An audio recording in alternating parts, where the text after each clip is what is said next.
Thank you so much for letting us interview you, and happy Veterans Day.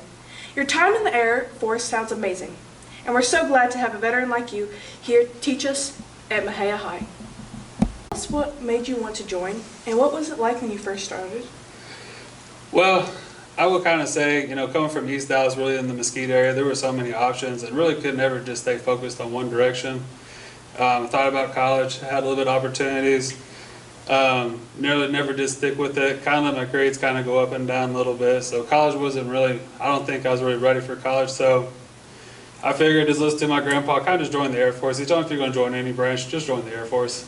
It's going to be the closest to civilian life, and I really felt like that was. And so I would say that it wasn't easier as much as probably a little bit more exciting. I got to do a lot of opportunities like deployments, TDYs and stuff like that, because I was not really a flyboy, but in my career field it was air transportation, so I was able to actually kind of go out and do a lot of that other stuff like the flyboys, like the pilots. So even though my duty station was in California during that time, I was only home probably about maybe a total of 2 years out of the 6. Other than that, I was always deployed, doing other missions, other trainings, and that kind of fun stuff.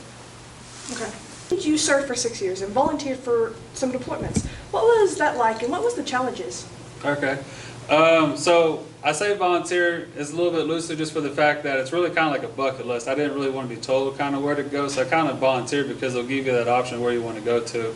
I tried to go to Iraq a couple of times, only got to stop through it. But my 3 deployments I volunteered for, the first one was for Manas Air Base in Kyrgyzstan. It was a counterinsurgency uplift coming in, and we was trying to push the next wave into Afghanistan.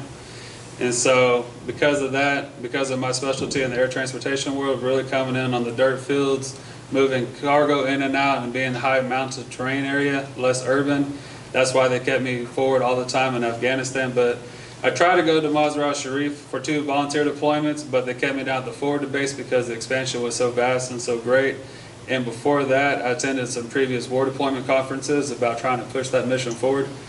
So in return, I got stationed at Bagram Air Base over that time frame. And you'll see sometimes the crew come out there, they'll do movies out there in that area. 12 Strong was one of them. Sometimes we saw the production of the Hornets Nest crew come out that direction as well too. So that base ended up being pretty good for me. I saw a lot of USO stuff. I saw a lot of people come in and out, celebrities and stuff. So I did have a lot of, my best times were in Afghanistan, I'd say, in my 6 years. My TDYs were pretty fun.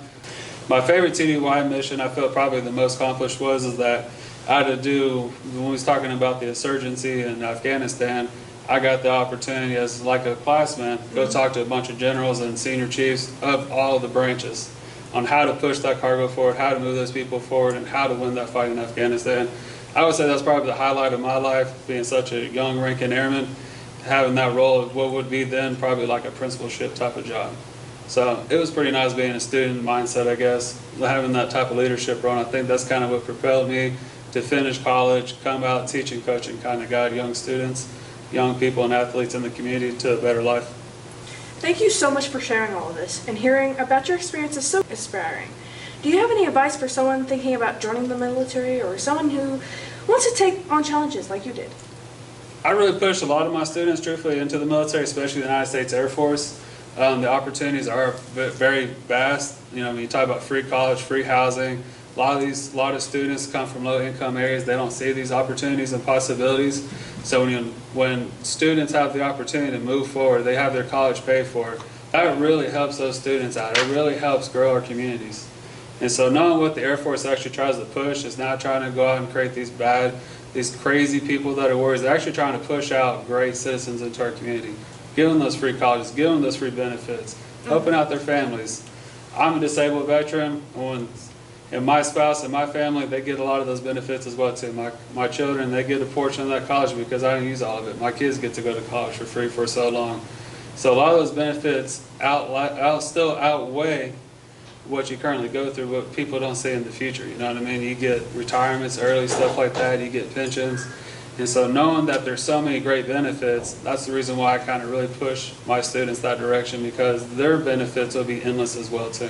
Well, thank you so much for telling us all about your experiences, and thank you for coming out today. We really appreciate it. Thank you so much.